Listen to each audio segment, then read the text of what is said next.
Hey, look, look.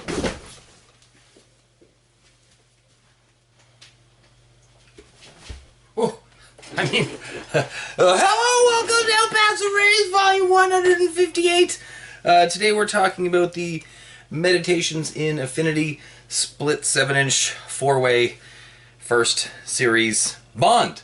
The history here pretty much goes back to Bobby from the Ghost is Clear records, and Bobby had I guess, 0% me here. This is pretty much all Bobby just saying I want to do a split series.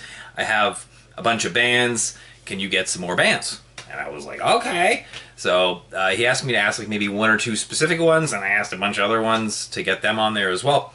And thus the Meditations in Affinity was born. So, I mean, in a nutshell, the idea of this series is for the bands and the labels to kind of equally share the cost of everything, and that we worked with bands who understood that we're smaller DIY labels and we can't just give them a ton of free copies and still be able to charge very little, because we don't press 1,007 inches, so the costs are generally pretty high. I mean, these ended up being 600, which is the most.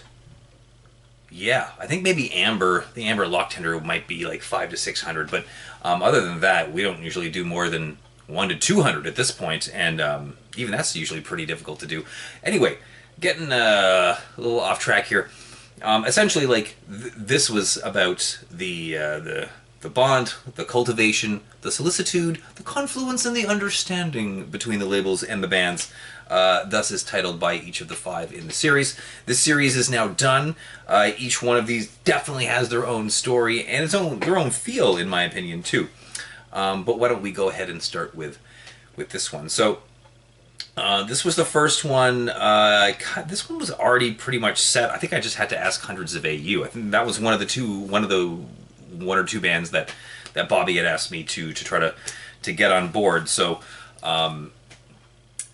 there's 2 versions. Oh no, that's not true. There's 3 versions. There are 23 tests, and I think the tests are on red or something. Red translucent test press copies. So 5 were randomly given out to pre-orders, and the rest were either I sent to the band and we kept them. I had 1 personal copy, but I had just sold it in the vault that I just had. So yeah, this is 300 on black. These are generally the band copies, and 300 on pink. And those were kind of more the label copies. So if you see the colored copies with the bands, you're like, wow, that's the rare copy. And if you see the black ones with the labels, you're like, wow, that's the rare copy. At least this is the idea for that. So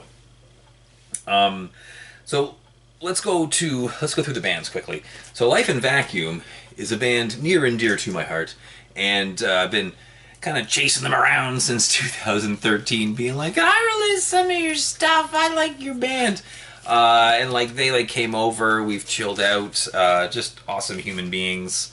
And being out west, I miss them dearly, because I used to see them play once every few months, and that was a longer stretch of time, especially at that point in 2014 to 2017 or something. They were touring like crazy.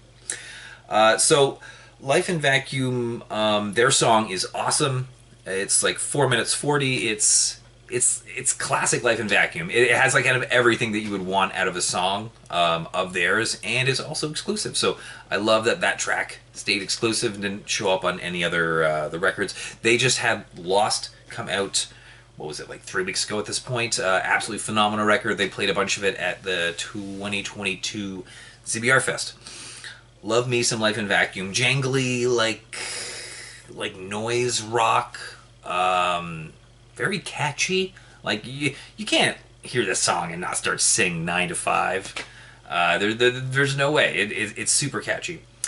Moving on, you got Canyons. Canyons is Bobby from the Ghost is Clear's band. He does vocals for that. So that was kind of a no-brainer on this.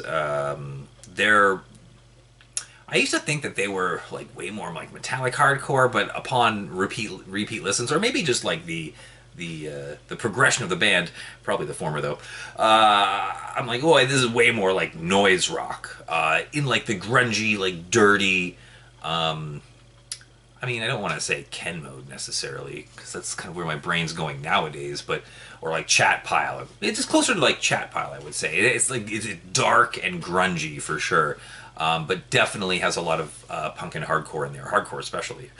And even like dabbles in Screamo. And some of the other members play in other awesome bands like Big Water and Leg Yield also.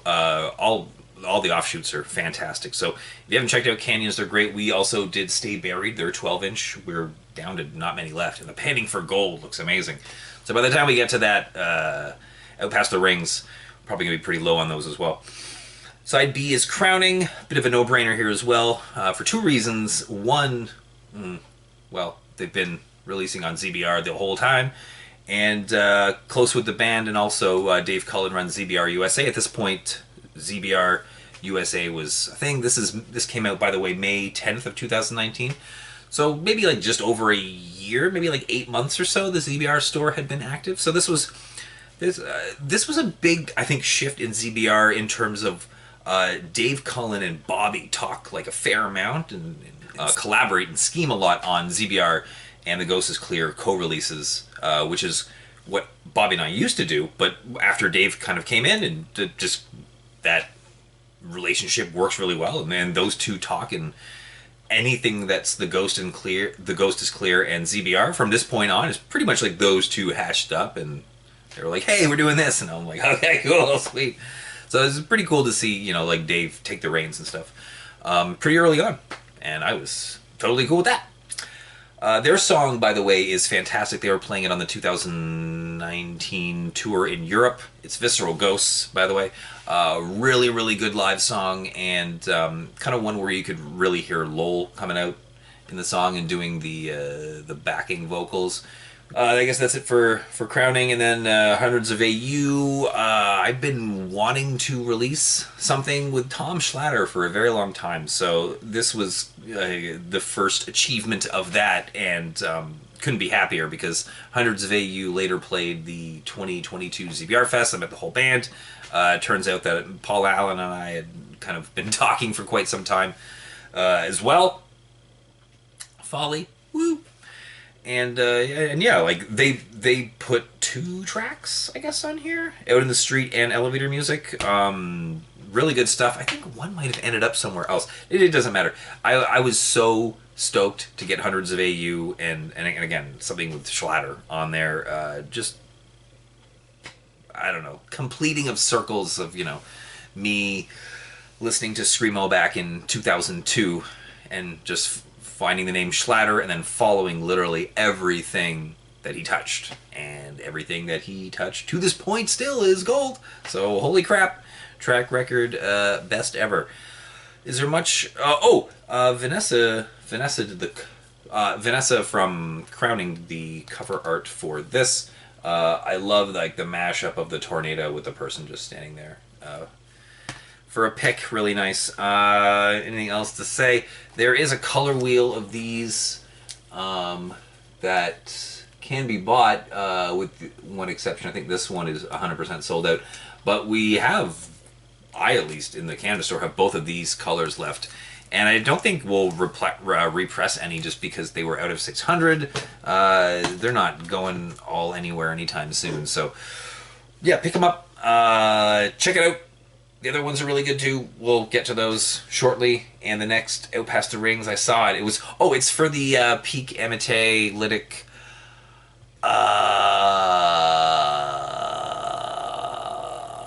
Amite? Did I say them already? I don't know. Chevalier?